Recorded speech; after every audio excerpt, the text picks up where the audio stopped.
बोलो जयकारा बोल मेरे श्री गुरु महाराज की जय। श्री सद्गुरुदेव भगवान की जय। गुरुमुखो, आज का सत्संग एक सच्ची घटना पर आधारित है।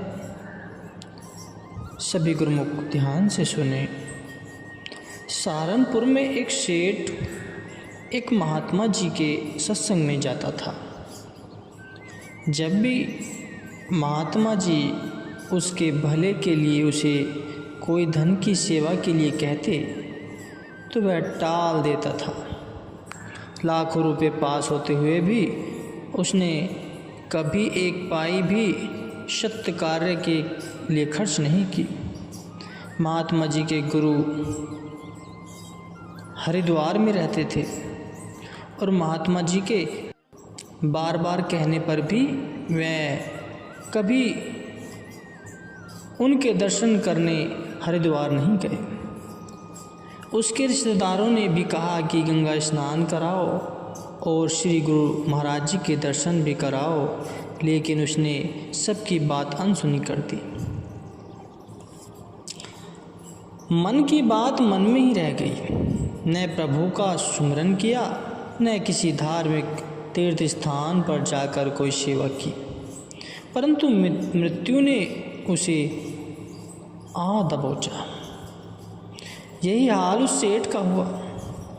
अचानक एक दिन काल ने आकर उसको पकड़ लिया और वह मृत्यु के मुख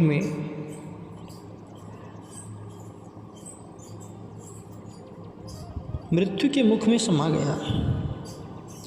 उसके रिश्तेदारों और बेटों ने सलाह की कि जीते जी तो यह हरिद्वार नहीं गया, अभी इसके मृतक शरीर को ही गंगा में प्रवाह कर दिया जाए। ऐसा सोच वे हरिद्वार की ओर रवाना हुए। जब लक्सर पहुँचे तो रात को थोड़ा विश्राम करने के लिए वहाँ रुके। वह सेठ के शरीर को एक खाली कोठरी में रखकर स्वयं सत्संग और गंगा स्नान की महिमा गाने लगे। दैव योग से उस कोठरी में एक कोढ़ी सोया हुआ था। उसने उनकी बातें सुनी। उसके मन में विचार आया कि यहाँ मरने की अपेक्षा क्यों न मैं हरिद्वार जाकर मरूं। पर वह यह सोचकर उदास हो गया कि उसे इस अवस्था में हरिद्वार कौन ले जाएगा। उसने एक युक्ति सोची। धीरे धीरे सेठ के शरीर से कपड़ा उतारकर उसके मृत शरीर को वहीं जमीन पर रखकर वह स्वयं खाट पर लेट गया। उधर उन्होंने थकान उतारकर अंधेरे में रखी हुई खाट उठाई और हरिद्वार की ओर चल दिए। जैसे ही खाट नीचे रखी, वह कोढ़ी जय गंगा मैया की कहता हुआ उठ खड़ा हुआ। वे सभी हैरान होके उसके मुंह की तरफ देखकर पूछने लगे कि तुम कौन हो और सेठ का शरीर किधर गया। तो कोढ़ी व्यक्ति ने जवाब दिया कि मैं बहुत दुखी और बीमार हूँ। मेरे दिल में यह तीव्र उत्कंठा थी कि मैं हरिद्वार जाऊँ, पर मुझ असहाय को यहाँ कौन लेकर आता। इसलिए सेठ के शरीर को वहीं उतार मैं खाट पर लेट गया। मेरी इस गुस्ताखी के लिए आप मुझे मारें या छोड़ दें, यह आपकी इच्छा है। उन्होंने सोचा कि इसे मारने से हमें क्या हाथ लगेगा। उन्होंने 2 घोड़े किराए पर लेकर 2 नौकरों को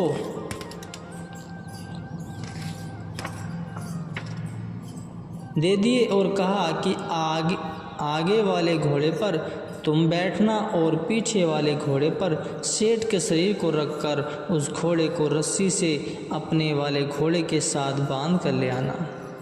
दोनों नौकर रवाना हो गए। वहाँ पहुंचकर उन्होंने एक घोड़े पर सेठ के शरीर को रखा और रस्सी बांधकर स्वयं दूसरे घोड़े पर जा चढ़े। कुदरत का संयोग देखो, जिस घोड़े पर सेठ का मृत शरीर रखा था वह विदग्धा था। थोड़ा आगे आने पर वह रस्सा छुड़वाकर भाग खड़ा हुआ और भागते भागते सहारनपुर में जा पहुंचा। शहर के लोगों ने कपड़ा हटाकर देखा तो पहचाना कि यह तो सेठ का मृत शरीर है। सेठ के रिश्तेदारों ने शव को वहीं अग्नि संस्कार कर दिया और जो हरिद्वार गए थे उन्हें वापस बुला लिया, यह जानकर कि भाभी ही ऐसी होगी। वे उसकी अस्थियों को हरिद्वार में प्रवाह करने की सोचने लगे। उसकी अस्थियां एकत्र करके एक डिब्बे में डालकर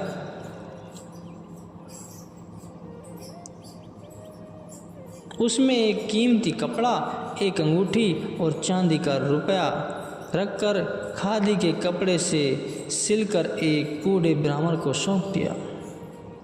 पूजा वगैरह का सब खर्चा देकर उसे कहा कि विधिवत इन अस्थियों को गंगा में प्रवाह कर देना।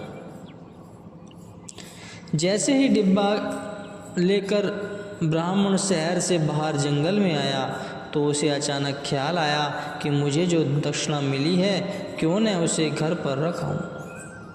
यह सोचकर उस डिब्बे को लकड़ियों के एक ढेर के नीचे रखकर घर चला गया। तभी एक सफाई कर्मचारी लकड़ियां लेने जंगल में आया और उसने उसी ढेर पर जैसे ही कुल्हाड़ा मारा, डिब्बा छन छन करके ज़मीन पर आ गिरा। उसने डिब्बा खोला और उसमें से कपड़ा, अंगूठी व चांदी का रुपया निकाल लिया।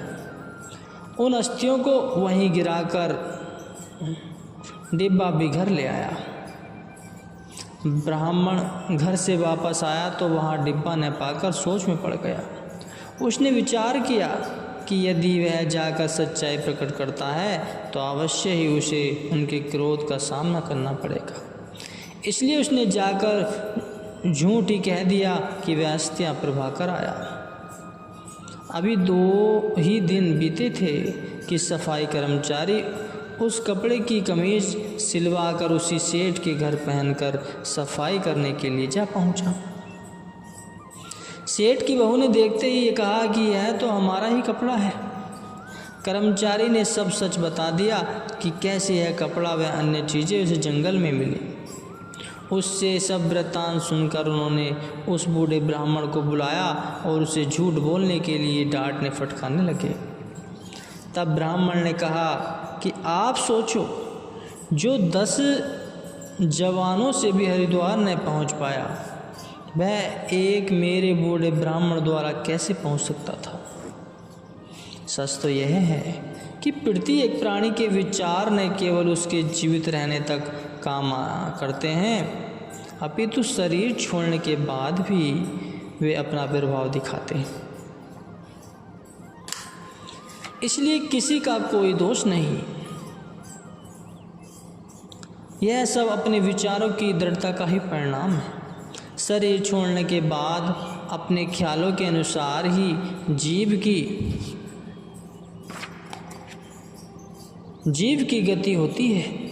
भगत त्रिलोचन जी कहते हैं, अति काली जो लक्ष्मी सिमरे, ऐसी चिंता मही जेले मरे। सर्प जोनी बली बली अवतरे। भाव यह है कि जो अंत समय धन में सुरती फंसा लेता है उसे बार बार सर्प योनि में जन्म लेना पड़ता है। उस ब्राह्मण ने कहा कि जहाँ तक सेठ का धन दबा पड़ा है उसकी आत्मा ने सर्प बनकर वहीं पर वास किया होगा। यह सुन सेठ के बेटे ने वहाँ जाकर देखा तो सचमुच ही एक फनियार सर्प वहाँ बैठा फुंकार मार रहा है। उसे मारकर बेटों ने उस धन को सफल करने की सोची, लेकिन माया के विषैले प्रभावों को अमृतमयी बनाना सरल कार्य नहीं है। यह सामर्थ्य तो सत्पुरुषों के पास होती है, जो माया को भक्ति रूप बनाकर दुखदाई से सुखदाई बना देते। सेठ के बेटों ने अपने मन के ख्यालों से उस धनराशि से एक धर्मशाला बनवाई। जैसे ही सेठ का कमाया हुआ धन धर्मशाला में लगा तो उसकी आत्मा ने प्रेत योनि में आकर उसमें वास कर लिया। अंत समय गुरुमुखो, अंत समय जिसकी सुरती अपने घर की ओर चली जाती है तो उसे प्रेत योनि में जन्म लेना पड़ता है। जो भी मुसाफिर उस धर्मशाला में आकर रहता उसे वह प्रेत बहुत तंग करता। आखिर पूरे शहर में यह बात फैल गई कि इस धर्मशाला में प्रेत रहता है। प्रेत के डर से कोई भी आदमी उस धर्मशाला में नहीं टिकता था।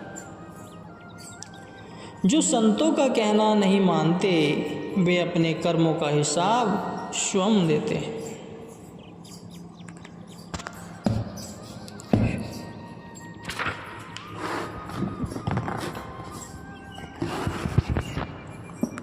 गुरुमुखो, इस कथा से आप यह समझ सकते हैं कि विचार जीव को कैसे भटकाते हैं। जीते जी जो अपने अंदर जैसा ख्याल सुदृढ़ कर लेता है उसका परिणाम उसे शरीर रहने तक ही नहीं अपितु मृत्यु उपरांत भी भुगतना पड़ता है। यह सब अज्ञानतावश बुद्धि की मैल के कारण है।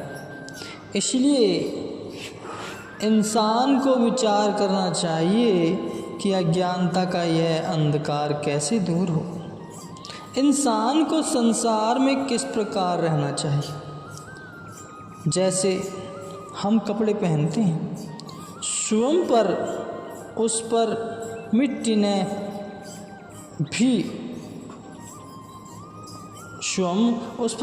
ने भी डालें तो भी अगले दिन वे मैले हो जाते हैं। जैसे घर में हम मिट्टी नहीं डालते तो भी झाड़ू लगने से मिट्टी निकल आती है। दांतों पर रोज़ हल्की पीली तय चढ़ जाती है। इसी प्रकार बुद्धि पर मायावी विचारों और कुसंग का प्रभाव चढ़ ही जाता है। हमें भले ही यह दृष्टिगोचर न हो किंतु यह धीरे धीरे अपना प्रभाव डाल ही देता है। जैसे नाखून और बाल बढ़ते रहते हैं लेकिन पता बाद में चलता है, वैसे ही बुद्धि जो अति सूक्ष्म है उस पर धीरे धीरे मैल चढ़ती जाती है। पहले तो उसका कुछ पता नहीं चलता किंतु उसका परिणाम बाद में दृष्टिगोचर होता है। इंसान का स्वभाव पशु समान हो जाता है। क्रोध और अहंकार के कारण उसे कितनी ही मुश्किलों का सामना करना पड़ता है। मोह और काम के कारण उसे कितनी ही बीमारियां घेर लेती हैं। लोभ आदि विकारों के कारण मित्र भी शत्रु बन जाते हैं। विचार इतने दूषित हो जाते हैं कि कभी कभी वे अपनी अनमोल जिंदगी को स्वयं ही समाप्त कर देना चाहते हैं। अब प्रश्न यह उठता है कि ऐसे दुख से स्वयं को कैसे बचाएं और अपने मलिन विचारों को दग्ध कर किस प्रकार अंतःकरण को उज्जवल एवं शुद्ध बनाएं। सद्गुरु के नाम की रोशनी में सफर करने से जीव के मन की सब कलुषता धुल जाती है। जीवन प्रकाश में बन जाता है। जब जीवन में ज्ञान का प्रकाश हो जाता है तो जीव के विचार स्वतः ही सही हो जाते हैं। वह स्वयं भी सुखी हो जाता है और जो उसके संग में आते हैं वे भी दुखों से छुटकारा पाकर सुखी हो जाते हैं। गुरुमुख।